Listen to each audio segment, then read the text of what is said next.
Hi guys, welcome to this Ultimate 11 video. I'm the founder and I just wanted to take you through the platform and hopefully get a few of you on board for the World Cup, which is obviously super exciting. So firstly, why Ultimate 11? So being a keen FPL player, the fantasy football has remained quite one-dimensional for me. So there are several things like if you miss a game week, you spend the rest of the season trying to catch up with your friends, which is obviously super annoying. Secondly, no matter how well you do for the season, at the end of the season, your progression is reset and you have to start from scratch. As well as there being so much more to football than just the Premier League. So I wanted to build a platform which kind of fused fantasy football and football management titles together.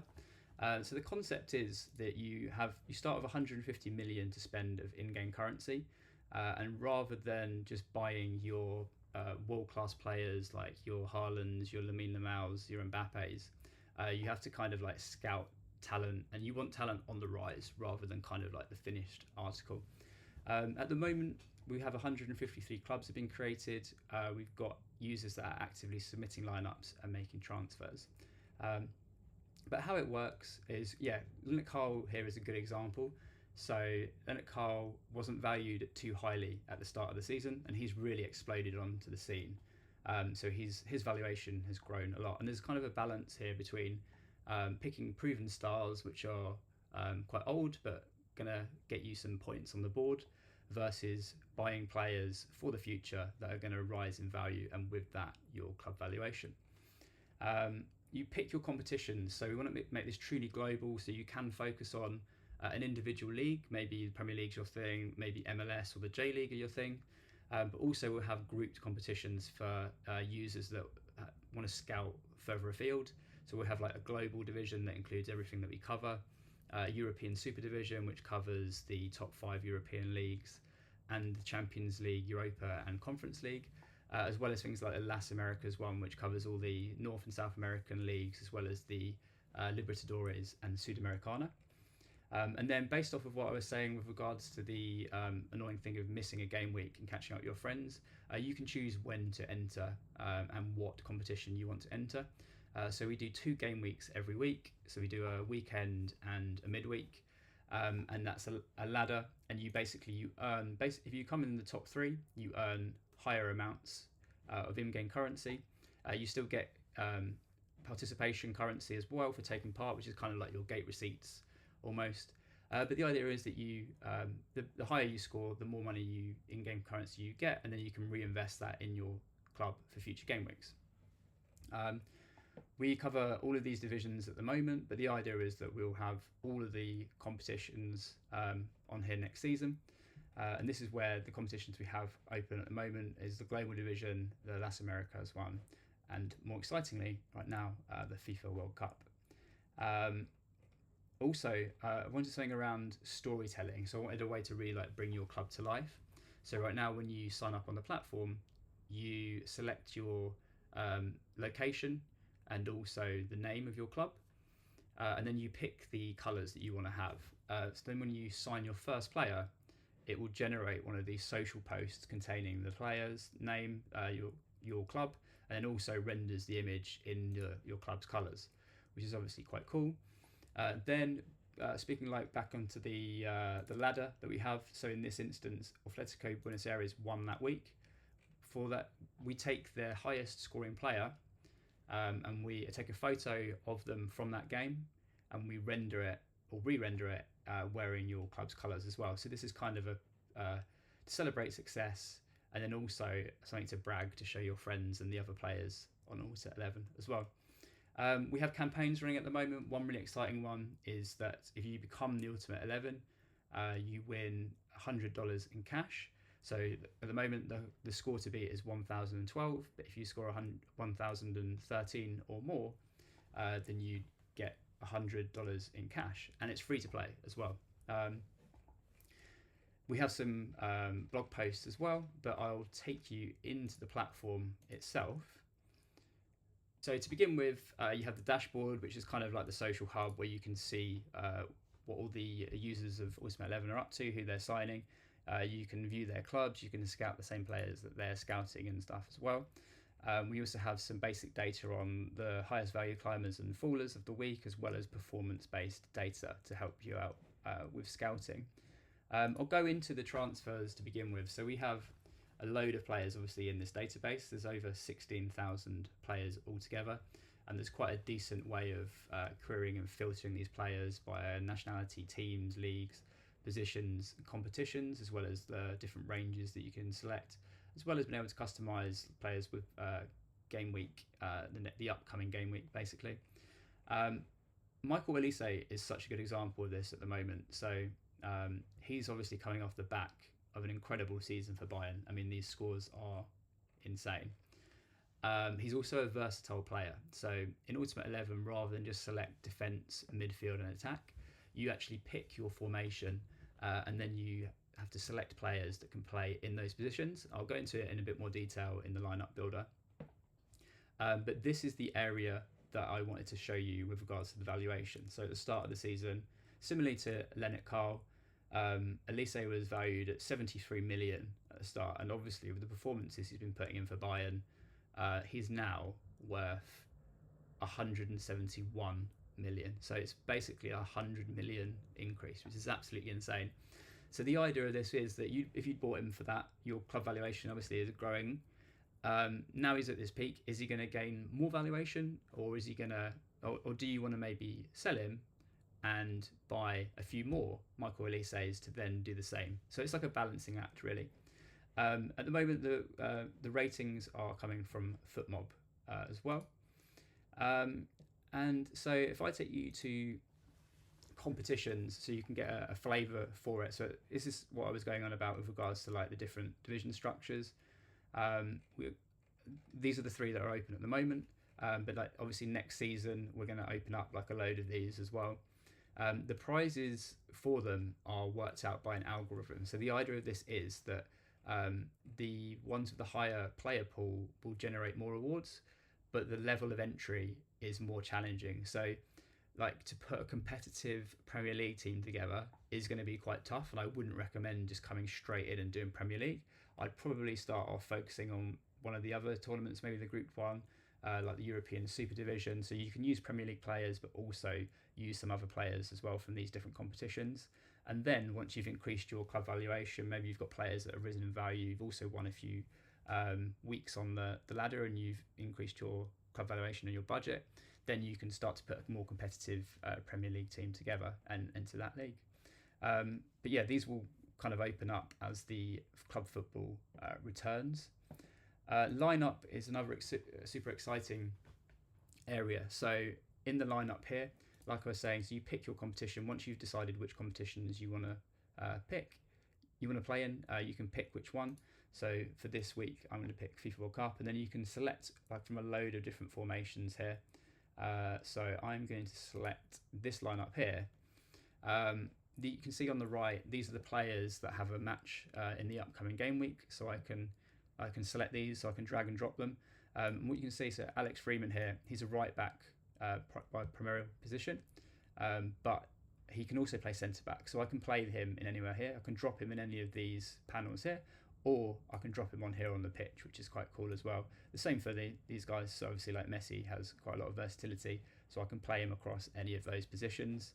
And yeah, so then subs is quite an interesting thing as well. So with subs, obviously you select your starting 11, but with subs, obviously you want players that are going to come in and play.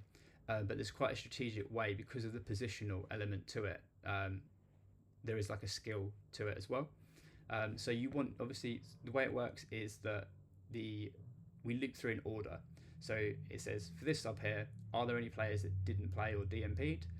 And if so, I'll replace them. So you kind of want your strongest subs at the start, but then you kind of want more versatile players towards the end. So Diego Gomez is a player that I've been utilising over the club campaign as well.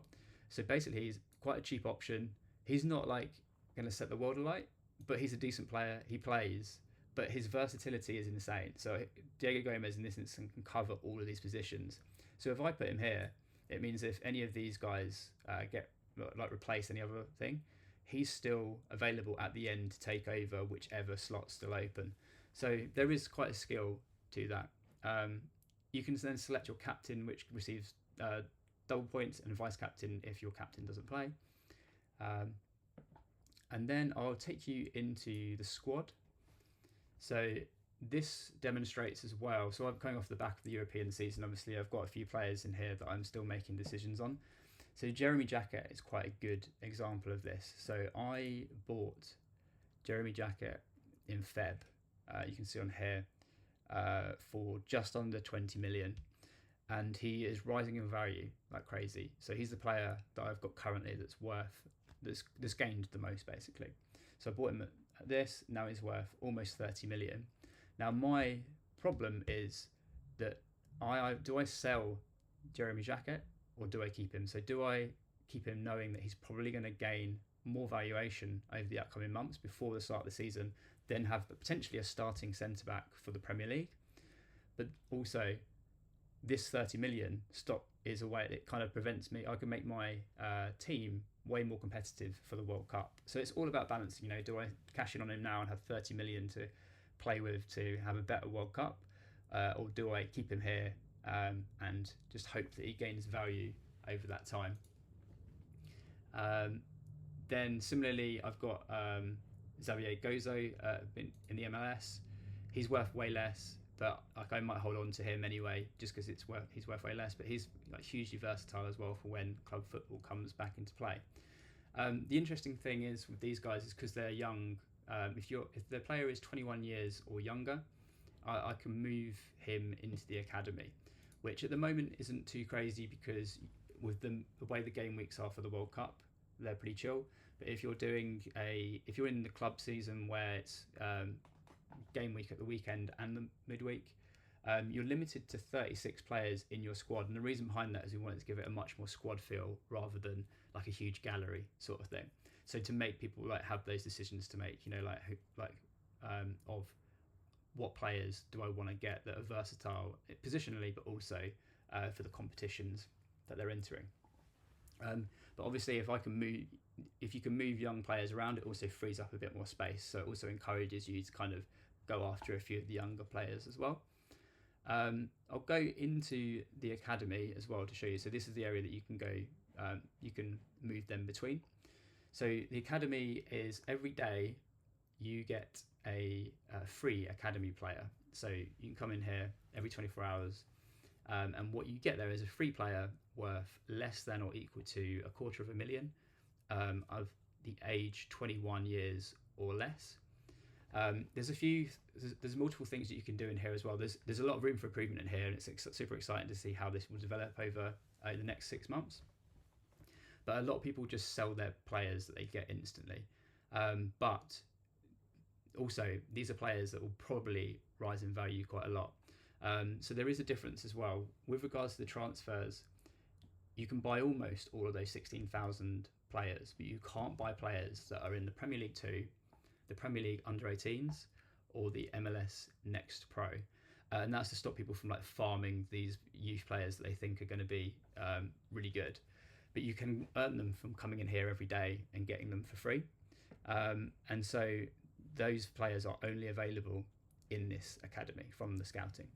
Now, every 10th scout, you get this next gen scout, which is you get a player from, it has to be Premier League 2, Premier League Under-18s and MLS Next Pro, but there's no cap with the valuation.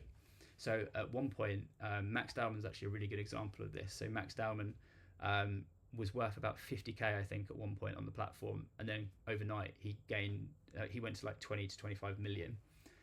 So there was a time when you could have scouted him in here, and then he would have rised in value.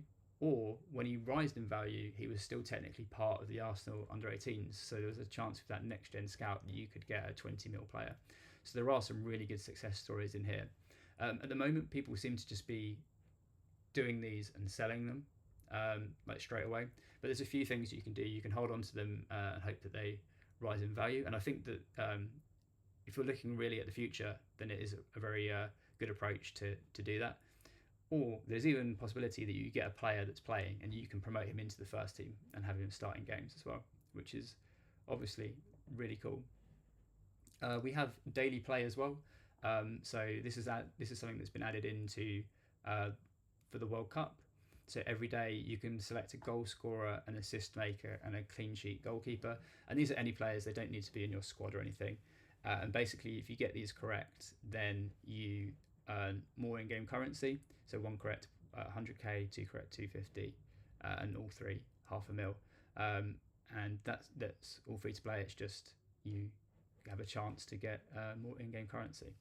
Um, Finances is a little bit boring. It's just like a paper trail of all the transactions and stuff that you've made and any incomings from competition wins and participations. But the idea is that eventually all this stuff will be public. You'll be able to follow managers or clubs, and you'll be able to see how they hit those valuations and stuff like that. And then finally, we just got the club tab where you can edit your club. There's a referral link here, so you can get in-game currencies as well if you want to invite your friends. And there's some achievements or accomplishments that show some of the milestones that you're hitting with regards to club valuation, the podium finishes and tournament wins, and some of the transfers and stuff as well.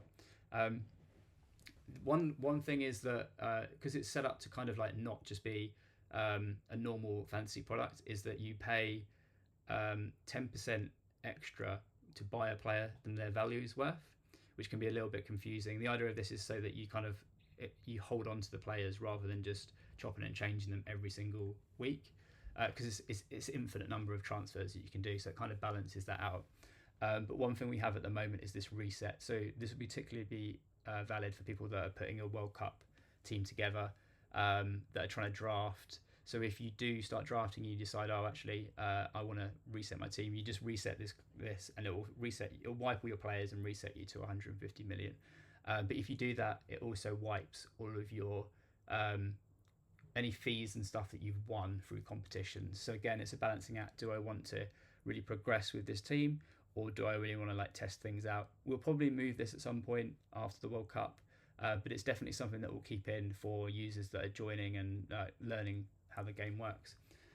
So that's it. Yeah, I'd love to get you guys on. I think it's the potential of this product. It's not the finished article, but I think the potential is so high to having a truly global product. At the moment, we've got 150 users, but they are global. So we've got active users across every continent playing it as well, which is super exciting. I'd love to get feedback. So if you are interested in the product, you want to try it out, please let me know how you're finding it. If you think that you have any improvements that can be made or any input. And also with the blogs as well, I'm putting together some blog to just bring a bit more to it. I'd love to get more community members involved. So if you've got any blog articles that you think might be cool, then just let me know. Be happy to have you on board. Thanks for watching.